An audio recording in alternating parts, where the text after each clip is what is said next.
Kembali lagi hadir dengan saya Graciana Misericordia. Kali ini kita akan membahas topik tentang filsafat pendidikan Pancasila yang kaitannya dengan dinamika dan tantangan di era industri 4.0 dan 5.0. Pendidikan Pancasila memiliki peran strategis dalam memperkuat ideologi bangsa Indonesia, terutama dalam menghadapi tantangan kompleks yang dihadirkan oleh era industri 4.0 dan 5.0. Video kali ini kita akan membahas tentang dinamika filsafat pendidikan Pancasila sebagai fondasi ideologi dan normatif untuk membentuk individu yang memiliki karakter, kebangsaan, dan etos kerja yang relevan dengan kebutuhan zaman. Pendidikan ini bertujuan merespon tantangan globalisasi, disrupsi teknologi, dan degradasi nilai-nilai moral. Pancasila sebagai dasar negara dan pandangan hidup bangsa Indonesia menghadapi tantangan signifikan di era revolusi industri 4.0 dan 5.0. Teknologi yang semakin canggih telah mengubah tatanan sosial, ekonomi, dan budaya secara mendasar. Pendidikan Pancasila berperan untuk memperkuat ideologi bangsa Indonesia, terutama dalam menghadapi tantangan kompleks. Tantangan ini tidak hanya mempengaruhi aspek teknis, tetapi juga merambah ke wilayah ideologi dan moral, termasuk degradasi nilai-nilai Pancasila dalam kehidupan sehari-hari. Dalam konteks ini, pendidikan filsafat Pancasila menjadi instrumen untuk membangun generasi yang tangguh secara intelektual dan spiritual. Kita lihat yang topik pertama dalam filsafat pendidikan Pancasila, yaitu peran filsafat pendidikan Pancasila. Peran filsafat pendidikan Pancasila yaitu untuk memperkuat ideologi bangsa Indonesia, terutama dalam menghadapi tantangan kompleks. Landasan dan dinamika filsafat pendidikan Pancasila. Pancasila berakar pada nilai-nilai yang terkandung dalam 5 sila Pancasila, yaitu ketuhanan, kemanusiaan, persatuan, kerakyatan, dan keadilan. Nilai-nilai ini menjadi panduan normatif untuk membentuk individu yang bermoral, memiliki rasa kebangsaan, dan bertanggung jawab sosial. Pada era globalisasi, pendidikan Pancasila menghadapi tantangan dinamis. Misalnya, konsep ketuhanan yang Maha Esa harus dirumuskan ulang untuk menjawab pertanyaan generasi digital tentang spiritualitas di tengah kemajuan teknologi. Sila kemanusiaan yang adil dan beradab perlu diterapkan dalam konteks isu hak asasi manusia, keadilan sosial, dan berkelanjutan. Keadilan sosial dan keberlanjutan.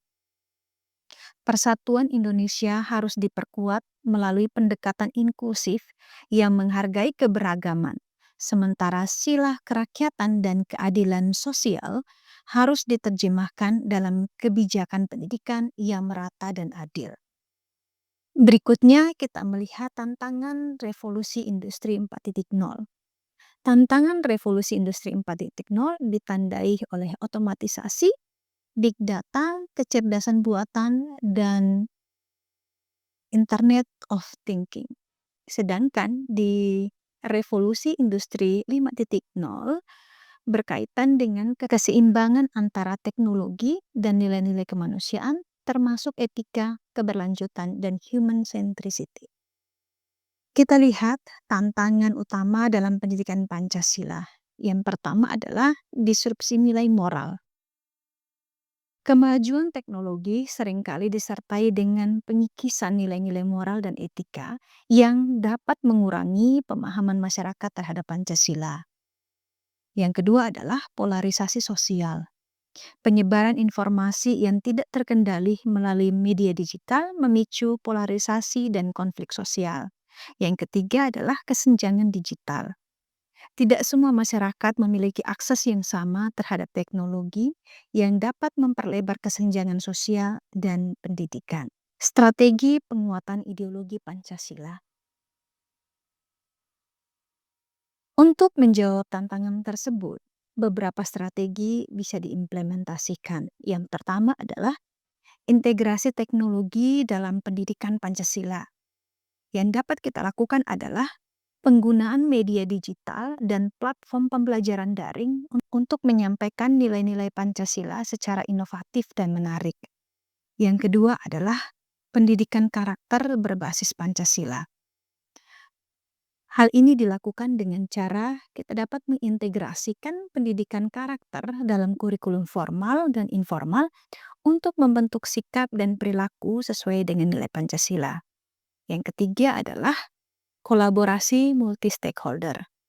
Kerjasama antara pemerintah, institusi pendidikan, dan masyarakat untuk mempromosikan nilai-nilai Pancasila di berbagai sektor pendidikan. Yang keempat adalah pemberdayaan guru. Pelatihan dan peningkatan kapasitas guru untuk mengajar pendidikan Pancasila dengan pendekatan yang relevan dan inspiratif.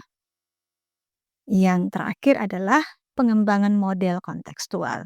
Hal ini dapat dilakukan dengan cara guru perlu merancang modul pendidikan Pancasila yang kontekstual dan sesuai dengan kebutuhan zaman, seperti penerapan nilai Pancasila dalam kecerdasan buatan dan keberlanjutan.